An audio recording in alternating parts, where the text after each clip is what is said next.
Assalamualaikum warahmatullahi wabarakatuh. Di sini saya Indah Indriani dari SD Negeri Suda Kecamatan Malo. Di sini saya akan menjelaskan terkait tentang modul ajar 4, yaitu tentang Al-Quran dan Hadis.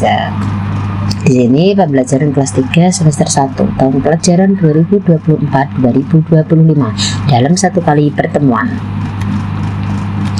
Ya, kita lanjut langsung saja dengan tujuan pembelajaran. Yang pertama, peserta didik mampu membaca pesan pokok surat pendek yang ada di Al-Quran. Yang kedua, menghafalkan Al-Quran surat Al-Ma'un. Yang ketiga, mampu memahami isi pokok surat Al-Ma'un. Yang keempat, mampu menghafalkan surat Al-Ma'un. Yang kelima, mampu mengidentifikasikan dan mempraktikkan isi pokok Al-Ma'un dalam kehidupan sehari-hari. Oke, next, yuk lanjut kita lihat materi berikutnya, yaitu tentang Al-Quran. Nah, Al-Quran di sini itu diartikan sebagai wahyu dari Allah yang merupakan mukjizat diturunkan kepada Nabi Muhammad, dituliskan dalam bentuk mushaf, diriwayatkan secara mutawatir dan membaca ayat-ayatnya menjadi sebuah ibadah. Lanjut, dan sedangkan hati sendiri yaitu kumpulan perkataan, perbuatan, persetujuan dan sifat-sifat yang berasal dari Nabi Muhammad yang dijadikan sumber hukum kedua dalam Islam setelah Al-Quran. Kita terfokuskan di sini, yaitu untuk materi ini adalah surat Al-Ma'un dan artinya. Nah, ini untuk pembelajaran kelas 3 ya. Itu arti dari surat Al-Ma'un, yaitu memiliki arti bantuan penting atau barang-barang yang berguna. Nah, surat ini itu merupakan surat ke-107 dalam Al-Quran yang terdiri dari 7 ayat. Surat Al-Ma'un ini juga termasuk surat Makkiyah, yaitu surat-surat yang diturunkan di kota Mekah sebelum Rasulullah SAW hijrah ke Madinah. Next, lanjut. Nah, di sini ada definisi surat Al-Ma'un.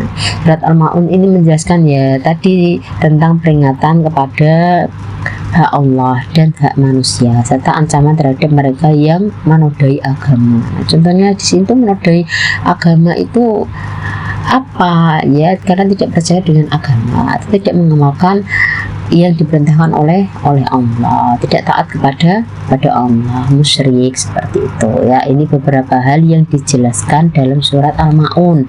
Di antaranya yaitu yang pertama, tidak mendustakan agama. Jangan sampai kita itu mendustakan agama. Naudzubillah.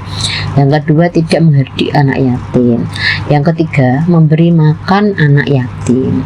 Yang keempat, tidak menolong orang yang meminta-minta. Yang ketiga, tidak riak. Nah, jangan riak ya, atau ingin dipuji sesama manusia.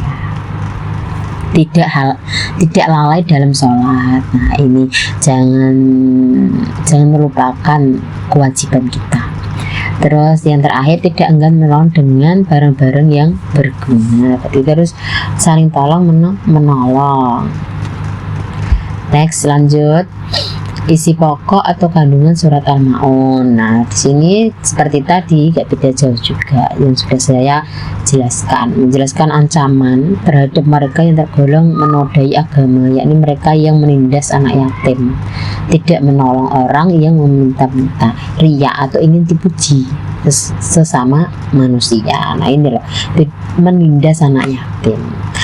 Nah, terkadang ada berita yang diberitakan itu misalkan ada bantuan untuk anak yatim tapi tidak tersampaikan. Nah, itu namanya menindas anak yatim, memakan haknya anak yatim. Jangan ya kalau bisa.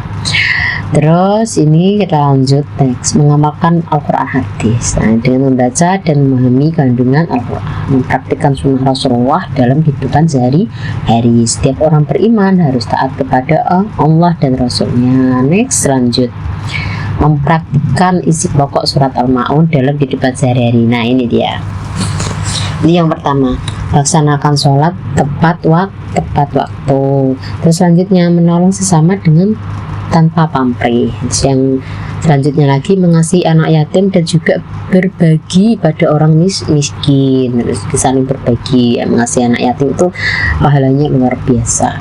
Terus saling tolong menolong, menjalankan sholat 5 waktu, tidak riya, memberikan bantuan kepada orang yang membutuhkan, mengasihi anak yatim, berbagi kepada orang miskin. Ya, selama kita mampu, kenapa tidak? Ya. Next kita lanjut.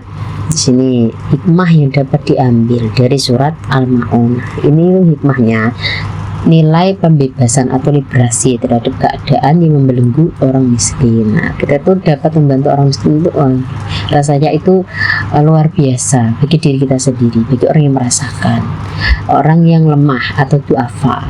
Nah, ini terus atau orang yang terlemahkan, ya, baik karena keadaan atau karena sistem gitu. Jadi hikmahnya itu sangat luar biasa untuk kita tuh bisa dilancarkan rezekinya, diberikan kesehatan dan lain sebagainya.